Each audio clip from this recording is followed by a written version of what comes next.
बिस्मिल्लाहिर्रहमानिर्रहीम। अस्सलाम वालेकुम डियर स्टूडेंट्स, जैसा कि आपको मालूम है कि हर यूनिट को 3 लेक्चर्स में डिवाइड किया गया है। तो इस वक्त यूनिट नंबर 3 का लेक्चर नंबर 1 आपके सामने उर्दू मीडियम में मौजूद है। ये लेक्चर आप हमारे इस यूट्यूब चैनल पे इंग्लिश मीडियम में भी नोट कर सकते हैं।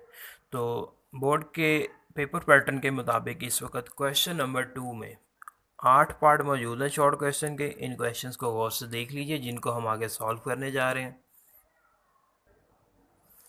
एक अच्छी प्रेजेंटेशन के लिए आप क्वेश्चन नंबर 2 को मार्कर के साथ राइट साइड पे लिखेंगे और नेक्स्ट लाइन के सेंटर में मार्कर के साथ आप इसका पार्ट नंबर 1 लिखेंगे। पार्ट नंबर 1 में जो क्वेश्चन पूछा गया है उसकी स्टेटमेंट लिखने की ज़रूरत नहीं है। क्वेश्चन ये है, इनर्शिया की तारीफ़ कीजिए और जिस्म का इनर्शिया के मैस के साथ क्या तल्लक है वो बयान कीजिए। तो इसमें दो चीज़ें पूछी गई हैं, इनर्शिया की डेफिनेशन और मैस के साथ तल्लक। तो पहली हेडिंग बनेगी इनर्शिया। इनर्शिया किसी जिस्म की वो खासियत है जिसकी वजह से वो अपनी हालत में तब्दीली के खिलाफ मुज़ाहमत करता है। अगर वो जिस्म रेस्ट में है तो आसानी से मोशन में नहीं आएगा बल्कि मुज़ाहमत करेगा। इस खसूसियत को इनर्शिया कहते हैं। इसका मास के साथ क्या तल्लक है? नेक्स्ट हेडिंग बनेगी इनर्शिया और मास का तल्लक।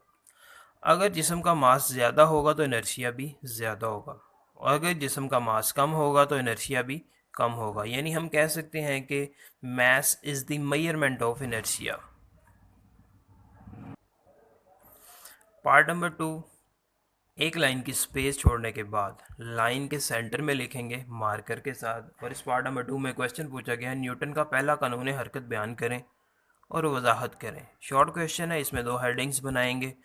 पहला कानून हरकत, किसी नेट फोर्स की गैर मौजूदगी में एक जिस्म अपनी रेस्ट या यूनिफॉर्म मोशन की हालत को हमेशा जारी रखेगा। यानी जब तक कोई चीज़ रेस्ट में है, फोर्स के बगैर वो हमेशा रेस्ट में रहेगी। अगर वो यूनिफॉर्म मोशन में है तो फोर्स के बगैर वो हमेशा यूनिफॉर्म मोशन में ही रहेगी। एक लाइन की स्पेस छोड़ने के बाद इसकी वजाहत करेंगे। मेज़ पर रखी हुई किताब अपनी रेस्ट की हालत को बरकरार रखेगी जब तक कोई बैरूनी फोर्स ना लगाई जाए। दूसरी मिसाल इसकी, ज़मीन यूनिफॉर्म स्पीड के साथ सूरज के गिर्द घूमती रहेगी।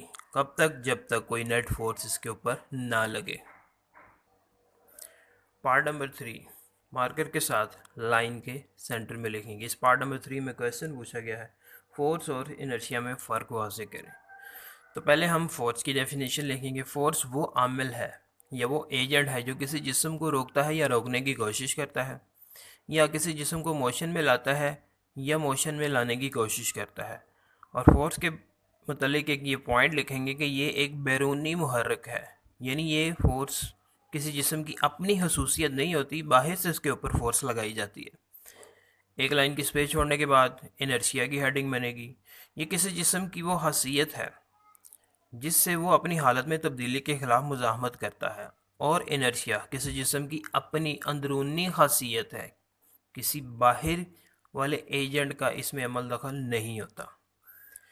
एक लाइन की स्पेस छोड़ने के बाद नेक्स्ट पार्ट नंबर 4 लाइन के सेंटर में लिखेंगे मार्कर के साथ। और इसमें क्वेश्चन पूछा गया है, न्यूटन का तीसरा कानून हरकत बयान करें और मिसाल दें। तो हेडिंग बनेगी तीसरा कानून हरकत।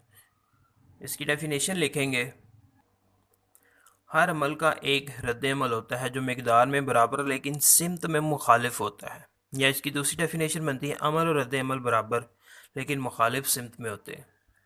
एक लाइन की स्पेस छोड़ने के बाद हेडिंग बनेगी मिसालें। मेज़ पर रखी हुई किताब, गुब्बारे में से हवा का निकलना और रॉकेट का चलना वगैरह इसकी मिसालें हैं। पार्ट नंबर 5 मार्कर के साथ लाइन के सेंटर में लिखेंगे। इसमें क्वेश्चन पूछा गया है, इनर्शिया की तारीफ़ कीजिए। तो हेडिंग बनाएंगे इनर्शिया, किसी जिस्म की वो खासियत जिसकी वजह से वो अपनी हालत में तब्दीली के खिलाफ मुज़ाहमत करता है, इनर्शिया कहलाती है।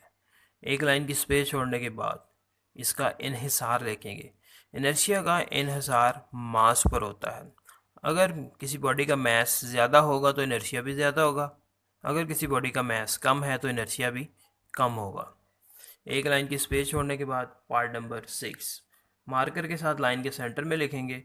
और इसमें पूछा गया है, साबित करें F is equal to m a. यही हेडिंग बनाएंगे, force is equal to m a. फर्ज किया एक जिस्म जिसका मैस m है, इसके ऊपर फोर्स लगने की वजह से एक्सेलरेशन a पैदा होता है। जैसे कि हम जानते हैं कि एक्सेलरेशन डायरेक्टली प्रोपोर्शनल होता है फोर्स के, और यही एक्सेलरेशन इन्वर्सली प्रोपोर्शनल होता है मैस के। इनको इकट्ठा करेंगे, एक्सेलरेशन एक दफ़ा आएगा, ऊपर f नीचे m। प्रोपोर्शनल का साइन ख़त्म करना हो तो इक्वल और कांस्टेंट लगाते हैं। कांस्टेंट की वैल्यू 1 होगी, 1 के साथ मल्टीप्लाई करने के बाद रह गया a is equal to f over m. इसको रीअरेंज करेंगे तो f is equal to m ए।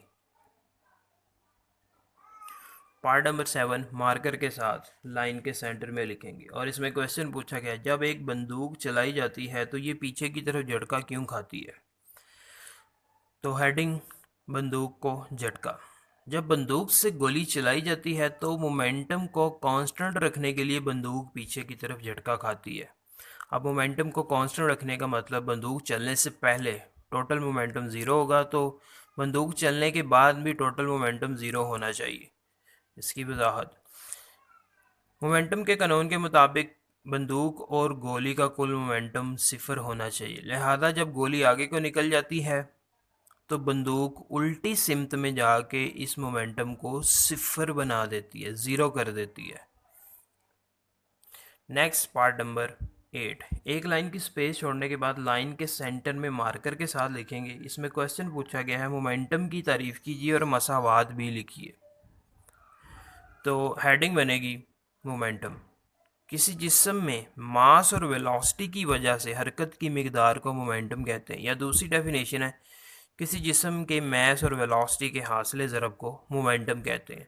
एक लाइन की स्पेस छोड़ने के बाद हेडिंग बनाएंगे मसावात या formula. Formula P is equal to m v. याद रखिएगा मोमेंटम एक वेक्टर क्वांटिटी है।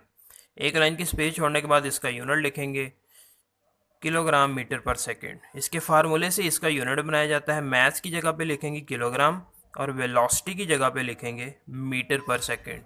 तो किलोग्राम मीटर पर सेकंड, या इसका दूसरा यूनिट बनेगा न्यूटन सेकंड। डियर स्टूडेंट्स, ये लेक्चर आपके सामने उर्दू मीडियम में है, लेकिन यही लेक्चर इंग्लिश मीडियम में भी हमारे यूट्यूब चैनल पे मौजूद है।